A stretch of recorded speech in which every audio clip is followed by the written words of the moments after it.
And it just comes up again and again and again and again. The effort to manipulate the word head, it's Kephalē in the Greek, and to make it say something else, to put it on a torture rack and stretch it and twist it until it says, okay, I'll say what you want me to say.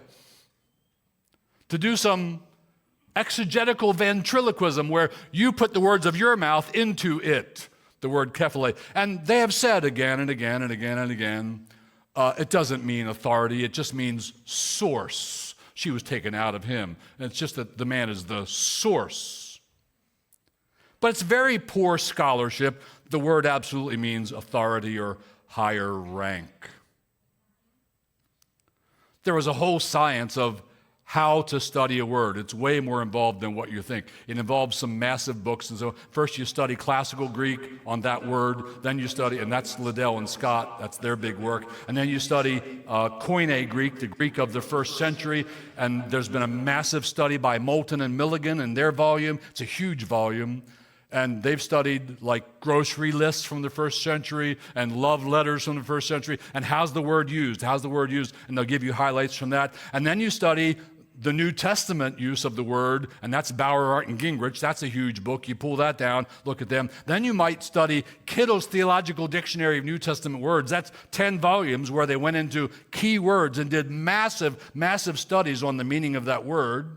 And then you might study Englishman's Greek Concordance, which is going to show you every usage of that word in the New Testament. And then you can say, I've done a thorough word study. Now, you don't do that on every word in the New Testament, but there are some critical words that come up and meanings hinge on them. And on those words, you better do a thorough, let's call it scientific word study of what that word really means. And once you've gone through those, then you can say, you know what, I know what this word means. I'm just going to tell you, the word does not mean source. The word absolutely means authority. Paul goes on, 1 Corinthians 11. For man, here's why, the headship. For man was not made from woman. You see, what we saw in Genesis earlier is coming back to us. For man was not made from woman, but woman from man. And that means something.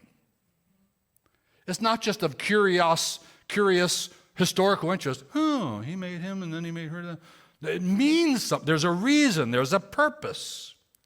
Neither, he writes, was man created for woman, but woman for man. That would not be very popular in Seattle right now.